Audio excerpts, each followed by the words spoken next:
Well, today's real ride is on the old John Deere 6400 with the Rancher 5540, I believe, from Baler. If you're lucky, I think today, if not, maybe tomorrow, I haven't really talked to Dad, but we have started roto-baling here pretty soon. We're going to start. I'm going to share that with you, but right now we are trying to beat some rain. Doesn't look like it's going to rain yet, but it does look like the radar indicated it's starting to build up, and hopefully we get this wrapped up.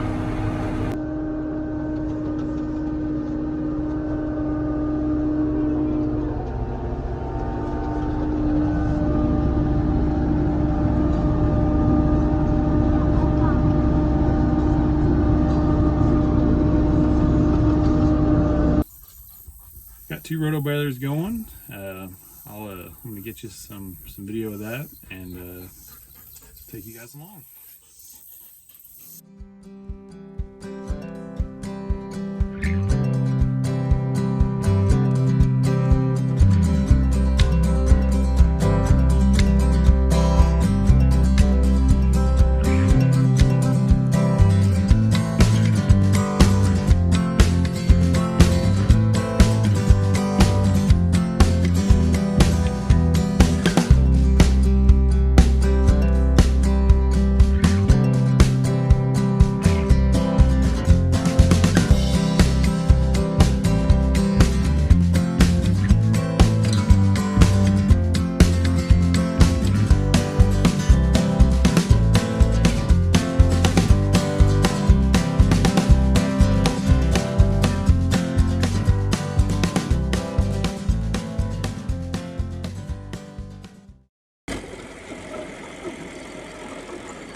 So here's the progress so far.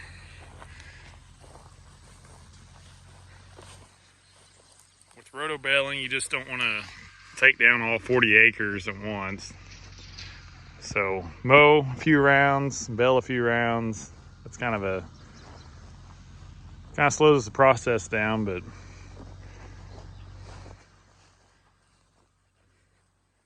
usually the outside bales, outside round isn't quite as good. Seems like once you get going, bales get a little bit better. This one here is a pretty good example. But pretty tight. There's quite a bit of hay in there. use this thistle, and it's not tied, it's just wrapped around there multiple times.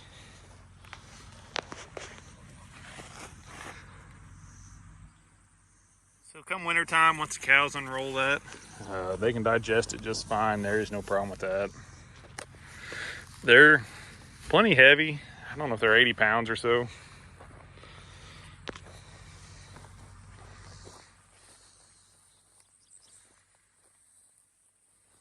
So we'll do this entire field, the outside round done in big bales just to help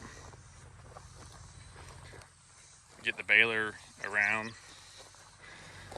As you can tell, you drive on the right side of them, so just gives you a little bit more room for the corners. Well, I decided to go ahead and hop on myself. You guys can hear me, but hopped on the old Roto-Baler, John Deere 5303. Sorry, Allis Chalmers guys. Allis Chalmers tractor.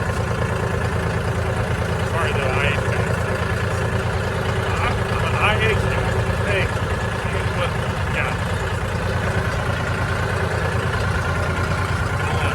Dad's out here already. He's across the field.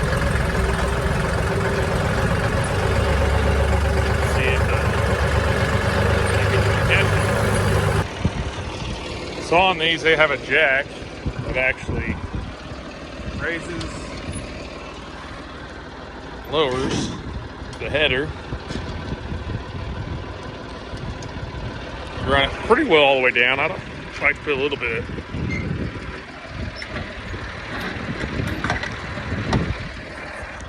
Just barely have it off the ground. Don't like it rubbing, but check things over.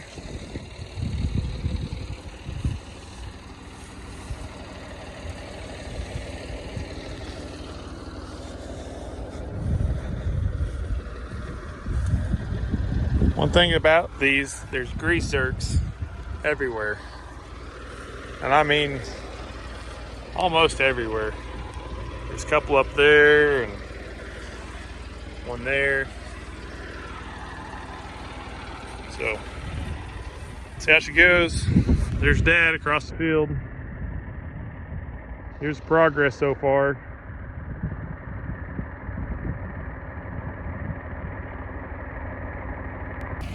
And I know what you're thinking. That is a lot of hay bales, and you are not wrong. It'd be interesting to know how many. It's been a while. I'm gonna guess a couple thousand. But I don't know if that's a good estimate or not. So here we go.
And obviously this video is kind of what it is. Next year though, I may make a video kind of go in more in depth on some of the maintenance of the Roto-Baler, some wear parts you have to replace and stuff if you guys are interested. But I think most people are probably here just for memories and whatnot, the actual know-how. Not a lot of Roto-Balers out there anymore, people doing this. It is a lot of work with bale beds too, and just different methods of feeding. I know here in Southwest Missouri, a lot of people are going to rotational grazing where they rotate daily. They move the herds around and not even putting up any hay. So this is a unique, some people may find it pointless or don't understand why we're doing it, but I've talked with some friends in Washington and some other places, and every state's different. The weather, the climate, how much it rains, everything can, is a contributor to how you do things. The drought the last few years that we've had, this year has not been a drought, but the previous 3 or 4 have been really rough here. You've seen a lot of hoop houses go up, the hoop barns. People are putting their hay in dry storage now, as beforehand that was more of a Western thing. You get out Washington and areas, it's just constantly, they have to put hay out there because it rains every day. Out here, you can store hay outside for a year, but I think people are realizing that this hay is very valuable, especially in the drought years. If you don't have it, you got to look at selling your cows, and a lot of people did around here. So now that we're having a good crop, I think a lot of people are planning for those droughts a little bit better. Myself included. I had an old barn that I cleaned out kind of during the drought, and I stored all the hay in there because I was like, man, I don't need any of this rotting away. Got to keep every inch, every pound that you can. So, if it makes sense to your operation, just because your neighbor does one thing doesn't mean that it works for the next neighbor. So, anyhow, enough rant on that. So again, I can't thank you enough for staying along this long. I hope you enjoyed it. Hope you enjoyed all the video with these balers in action. And if you like this, like, subscribe. I'm planning on having a series showing you the process of feeding these. And then there's a lot of other content that I've got ideas for. So I appreciate you guys following. And until next time, have a good one. Thanks.